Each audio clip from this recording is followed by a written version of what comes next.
నమస్తే, welcome to weekend analysis by KRR. భారతదేశ రాజకీయ ముఖ చిత్రం మారిపోయింది. మీరు రీల్స్ చూసారా? మీలో రీల్స్ ఎంతమంది చేశారు? దేశ భవిష్యత్తు నిర్ణయించే కేబినెట్ సమావేశంలో సాక్షాత్తు ప్రధానమంత్రి ప్రశ్నించారంటే డిజిటల్ సునామీకి, తుఫాన్ తీవ్రతకు అద్దం పడుతుంది. ఒకవైపు సంప్రదాయ రాజకీయ పార్టీలు తమ పాతకాలపు ఎన్నికల వ్యూహాలు, ప్రచారాలు, సభలతో చాలా బిజీగా ఉంటే, మరోవైపు డిజిటల్ వేదికగా యువత సృష్టించిన అదృశ్య శక్తులు దేశవ్యాప్తంగా సంచలనాన్ని రేపుతున్నాయి. అవే కాక్రోచ్ జనతా పార్టీ మరియు జాతీయ పరాన్న జీవుల కూటమి. దేశంలో ఏటా పెరుగుతున్న నిరుద్యోగం, లక్షల రూపాయల విద్యా ఖర్చులు, పేపర్ లీకేజీలు మరియు లోపభూయిష్టమైన విద్యా వ్యవస్థపై భారతీయ జెడ్ సోషల్ మీడియా వినియోగదారులు సృష్టించిన సెటైరికల్ ఆన్లైన్ రాజకీయ ఉద్యమాలివి.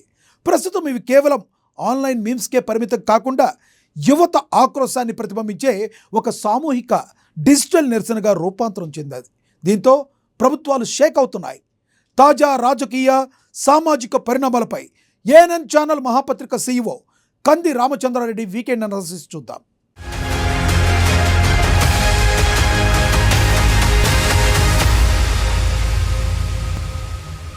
డిజిటల్ తుఫానుతో ప్రభుత్వాలు షేక్ అవుతున్నాయా?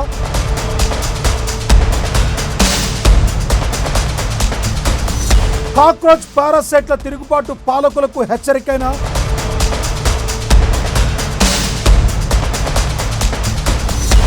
నిరుద్యోగం, విద్యా వ్యవస్థలో లోపాలు చక్కబడతాయా? కాక్రోచ్ జనతా పార్టీ నుంచి ప్రధాని మోడీ గ్రహించిందేంటి?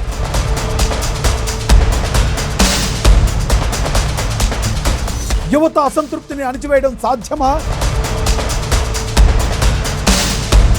కేంద్ర మంత్రులకు రీల్స్ శిక్షణా తరగతులే పరిష్కారం? ఆన్లైన్ మీమ్సే ప్రభుత్వాలను మార్చేస్తాయా?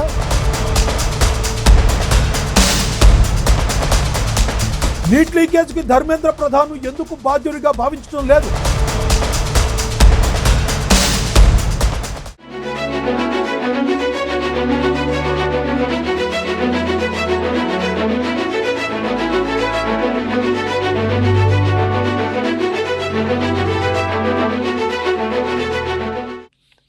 డిజిటల్ తుఫాన్ తీవ్రత మామూలుగా ఉండడం లేదు. ఇక రీల్స్ వల్లే ఓడిపోయామని తమిళనాడు రాజకీయ దిగ్గజం డిఎంకే అధినేత స్టాలిన్ తమ ఓటమి కారణం కనుక్కున్నారు. అయితే ఇవి రీల్స్ కావు, ప్రజాభిప్రాయాన్ని ప్రతిబింబించే నమూనాలు, ప్రభుత్వ నిర్లక్ష్యాన్ని ఎత్తి చూపుతున్న సంకేతాలు. ఇక తప్పులు సరిదిద్దుకోకుంటే డిజిటల్ తుఫాన్లో ఓ స్టాలిన్, ఓ మమత, ఓ విజయన్లా కొట్టుకుపోవాల్సిందే. Cockroach Janata party, national parasite front రెండు బృందాలతో ఏదీ కూడా భారత ఎన్నికల సంఘం కింద అధికారికంగా గుర్తింపు పొందిన అసలైన రాజకీయ పార్టీ కాదు. అయినప్పటికీ ప్రధాని స్రవంతి రాజకీయ పార్టీలకు సైతం చెమటలు పట్టించేలా సోషల్ మీడియాలో వీటికి క్రేజ్ లభిస్తోంది. ఇక మేబీ కాక్రోచ్ అంటూ మేమ్స్, సాంగ్స్ సోషల్ తుఫానుగా మారాయి. కోట్లలో కాక్రోచ్ పార్టీకి మద్దతు. ఇన్స్టా, ట్విట్టర్లలో కోట్ల ఫాలోవర్లు.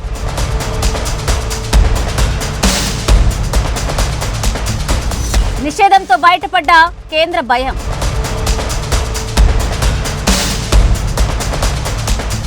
మౌలిక సమస్యలు విస్మరిస్తే దేశం తిరగబడడం ఖాయం.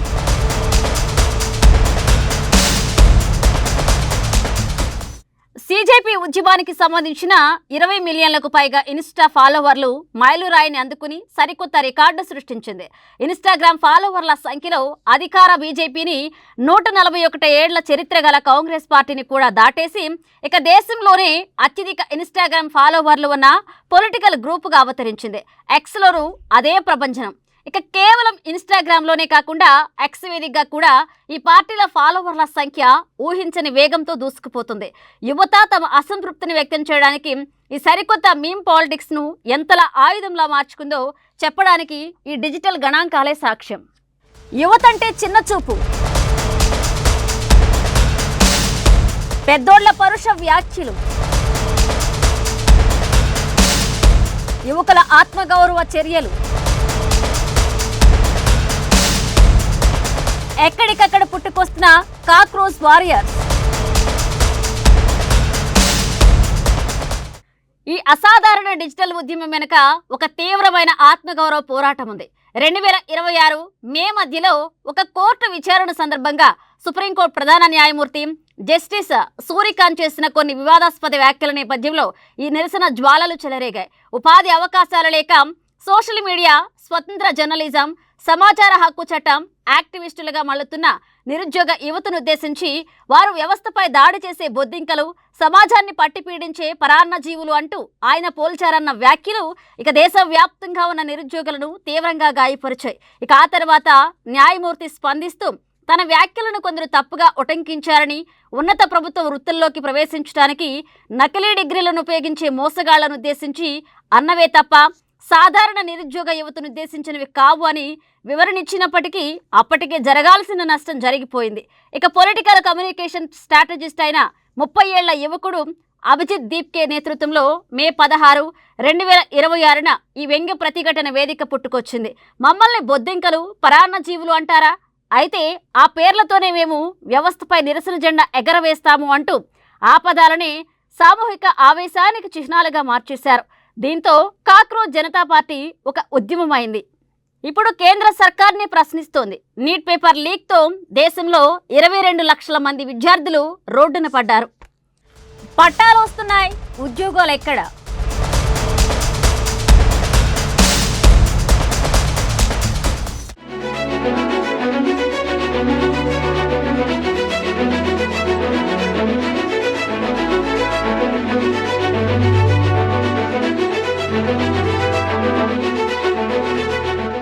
ప్రస్తుతం దేశంలో ఎడ్యుకేషన్ అనేది ఒక ఖరీదైన వ్యాపార వస్తువుగా మారిపోయింది. ప్రాథమిక విద్య నుండి ఉన్నత చదువుల వరకు లక్షలాది రూపాయలు పోస్తేనే గాని చదివించలేని పరిస్థితి. తమ పిల్లలు ప్రయోజకులను చూసుకునేలాగా ఆశతో మధ్యతరగతి, పేద కుటుంబాలు తమకున్న కొద్దిపాటి ఆస్తిపాసలను అమ్ముకోవాల్సి వస్తుంది. లేదా బ్యాంకుల చుట్టూ తిరిగి విద్యా రుణాలు తెచ్చుకుని అప్పుల ఊబిలో కూరుకుపోతున్నాయి. ఇంతలా జీవితాలను పణంగా పెట్టి చదివించిన ఏటా కొన్ని లక్షల మంది యువతీ యువకులు డిగ్రీలు, పీజీల పట్టాలు పట్టుకుని కాలేజీల నుండి బయటికి వస్తున్న మార్కెట్లో వారి చదువుకు తగ్గ ఉద్యోగాలు ఉండడం లేదు. ఇక తాజా గణాంకాల ప్రకారం దేశంలో నిరుద్యోగ రేటు 5.1% నమోదైంది. చదువుకున్నోడికి అర్హత లేని కొలువు, అర్హత ఉన్నోడికి అసలు కొలువే లేని విచిత్రమైన పరిస్థితి దేశంలో దాపురించింది. లక్షల రూపాయలు ఖర్చు పెట్టించి కూడా కనీస ఉపాధి కల్పించలేని ఈ ప్రభుత్వాలు ఎందుకు అంటూ కాక్రోచ్ జనతా పార్టీ ద్వారా యువత పాలనను సూటిగా నిలదీస్తోంది. నీట్ లీకేజ్ గుండెకోత, ఆత్మహత్యల వెనుక అసమర్థత,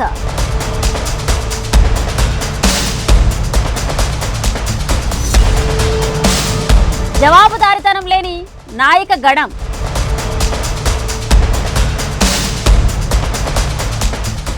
విద్యా వ్యవస్థను పట్టిపీడిస్తున్న సమస్యల్లో పరీక్షల లీకేజీలు అత్యంత ప్రమాదకరంగా మారాయి.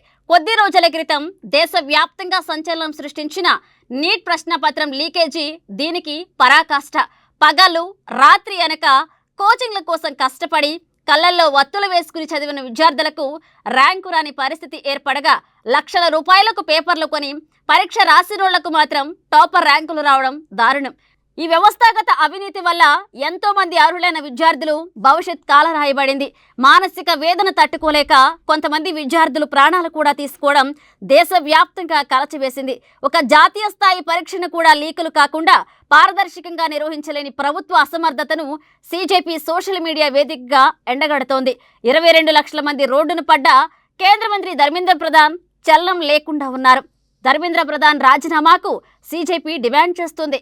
మరోవైపు కేంద్ర మంత్రి బండి సంజయ్ కుమారుడు ఫోక్సో కేసులో ఇరుక్కోగా కేసు నమోదైన 9 రోజుల తర్వాత పోలీసులు అరెస్ట్ చేసినట్లుగా ప్రకటించారు.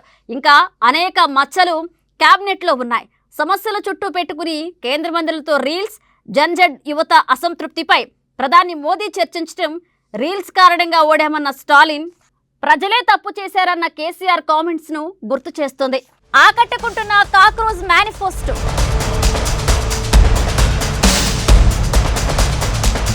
ఇక ఉచిత పథకాలు పారవా? గ్యారంటీలకు వారంటీ ముగిసినట్లేనా? మౌలిక సమస్యల పరిష్కారమే అసలు ఎజెండా కానుందా? ఇక కాక్రోచ్ జనతా పార్టీ మేనిఫెస్టో వినూత్నంగా ఉంది. తనను తాను దేశంలోని సోమరిపోతులు, నిరుద్యోగుల అసలైన గొంతుకుగా అభివర్ణించుకుంటూ లౌకిక, సౌమ్యవాద, ప్రజాస్వామ్య సోమరి అనే వ్యంగ్య నినాదంతో ఈసీజేపీ దేశంలోని తీవ్రమైన సమస్యలను ప్రశ్నిస్తూ ఒక అధికారిక 5 సూత్రాల మేనిఫెస్టోను విడుదల చేసింది. 1. పదవులపై నిషేధం. సుప్రీంకోర్టు, హైకోర్టుల ప్రధాన న్యాయమూర్తులకు పదవి విరమణ చేసిన తర్వాత రాజ్యసభ గవర్నర్ ఇతర ఎలాంటి ప్రభుత్వ పదవులను ఇవ్వకూడదు. ఇక ఫిరాయింపుల నిరోధం. ప్రజాస్వామ్యాన్ని అపహాస్యం చేస్తున్న రాజకీయ నాయకులపై కఠినమైన ఫిరాయింపులు నిరోధక చట్టాలను అమలు చేయాలి. మహిళా రిజర్వేషన్. దేశ సార్వభౌమత్వ చట్టసభలైన పార్లమెంట్, అసెంబ్లీలలో మహిళలకు 50% రిజర్వేషన్ కల్పించాలి. మీడియా ప్రక్షాళన. ప్రభుత్వ పక్షపాతంగా మారుతూ కార్పొరేట్ శక్తుల చేతుల్లో ఉన్న కొన్ని అక్రమ మీడియా సంస్థల లైసెన్సులను రద్దు చేయాలి. విద్య, జవాబుదారీతనం. దేశంలో విద్యార్థుల భవిష్యత్తును నాశనం చేస్తున్న పరీక్షల లీకేజీలు, విద్యా స్కామ్లపై కఠినమైన జవాబుదారీతనం ఉండాలి. లీకులకు బాధ్యత వహిస్తూ కేంద్ర విద్యాశాఖ మంత్రి ధర్మేంద్ర ప్రధాన్ తక్షణమే రాజీనామా చేయాలని డిమాండ్ చేస్తున్నారు.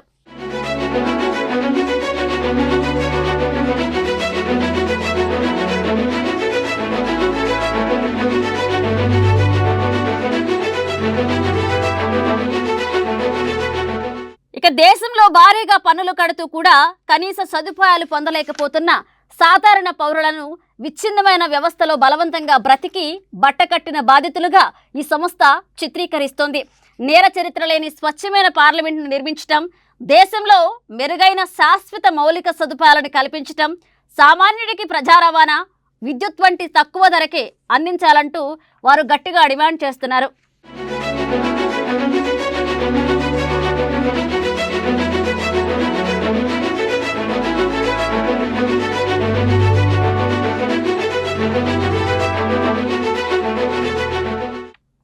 ఇన్స్టాగ్రామ్లో కోట్లాది మంది జన్జెడ్ యువతను ఏకం చేస్తూ నడుస్తున్న ఈ కాక్రోచ్ జనతా పార్టీ ప్రభంజనం. మరోవైపు పొరుగు రాష్ట్రం తమిళనాడులో నటుడు విజయ్ తన తమిళ వెట్రి కజగం పార్టీతో అపూర్వ విజయం సాధించి మే 10, 2026న ముఖ్యమంత్రిగా ప్రమాణ స్వీకారం చేయడం ఢిల్లీలోని పెద్దలను సైతం ఆలోచనలో పడేశాయి. ఈ నేపథ్యంలోనే గురువారం జరిగిన కేంద్ర కేబినెట్ సమావేశంలో సాక్షాత్తు ప్రధాని నరేంద్ర మోదీ తన సహచర మంత్రులపై తీవ్ర అసహనం వ్యక్తం చేస్తూ క్లాస్ పీకినట్లుగా తెలుస్తోంది. సోషల్ మీడియాలో ప్లాట్ఫామ్లపై మంత్రులకున్న నిర్లక్ష్యాన్ని ప్రధాని మోదీ సూటిగా ఎండగట్టారు. మీలో రీల్స్ గురించి ఎంతమందికి తెలుసు? ప్రభుత్వ కార్యక్రమాల గురించి కానీ, పార్టీ కార్యకలాపాల గురించి కానీ ఎప్పుడైనా రీల్స్లో ప్రచారం చేశారా? కనీసం మీ గురించి మీకు చెప్పుకున్నారా? ఇన్స్టాగ్రామ్లో అసలు ఎంతమంది ఉన్నారు? దేశంలో యువత ఏ విధంగా ఆలోచిస్తుందో ఎప్పుడైనా తెలుసుకున్నారా అంటూ ప్రధాని మోదీ క్లాస్ పీకారం. యువతరాన్ని ప్రభుత్వ బాధ్యతల్లోకి తీసుకుని యువతరం గుర్తు చేసిన బాధ్యత నెరవేరిస్తే ఈ ప్రభుత్వానికి ఇబ్బంది ఏమీ ఉండదు. నిరంతర అప్రమత్తతోనే బీజేపీ వరుస విజయాలు సాధిస్తుంది. అయితే కాక్రోచ్ జనత లేవనెత్తిన ప్రశ్నలను వదిలిపెట్టి హీట్ జనతా పార్టీ అని మరొకటి అని ఎదురుదాడికి దిగి సమయమంతా అణచివేతకు పెడితే నష్టమే తప్ప ప్రయోజనం ఉండదన్నారు. బొద్దింకల ఉధృతికి భయపడిన యంత్రాంగం ఐబీ నివేదిక ఆధారంగా సీజేపీ అధికార ఎక్స్ అకౌంట్ను భారతదేశంలో నిలిపివేసింది. అంతేకాకుండా ఫౌండర్ అభిజిత్ దీప్కే వ్యక్తిగత ఇన్స్టాగ్రామ్ అకౌంట్లు కూడా హ్యాకింగ్కు గురయ్యాయి. అయినప్పటికీ ఈ డిజిటల్ ఆర్మీ ఏమాత్రం వెనక్కి తగ్గకుండా వెంటనే కాక్రోచ్ ఈజ్ బ్యాక్ పేరుతో సరికొత్త అకౌంట్తో ప్రత్యక్షమైంది. మమ్మల్ని వదిలించుకోవచ్చని అనుకున్నారా లోల్ అంటూ పోస్టులు పెడుతున్నారు. హర్యానాలోని రోహతక్ వంటి ప్రాంతాలలో యువకులు ఆఫ్లైన్ నిరసనలకు కూడా పిలుపునిచ్చారు. ఇప్పుడు ఈ ఉద్యమం ఒక అకౌంట్ చేతిలోనే, ఒక అభిజిత్ చేతిలోనే లేదు.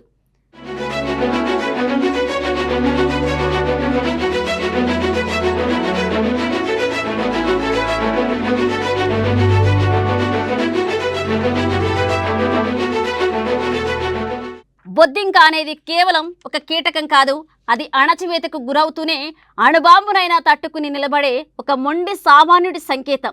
ఇకపై కేవలం ప్రెస్ కాన్ఫరెన్సులు, పొడవైన ఉపన్యాసాల ద్వారా నేటి తరం యువతను ఆకట్టుకోలేరు. నిరుద్యోగం, విద్యా వ్యవస్థలోని లోపాలు వంటి సున్నితమైన సమస్యలపై యువత ఇంటర్నెట్ వేదికగా తిరుగుబాటు చేస్తుంది. పాలకుల నిర్లక్ష్య వైఖరికి ఈ కాక్రోచులు, పారాసైట్లు తిరుగుబాటు ఒక సంచలనం, ఒక హెచ్చరిక.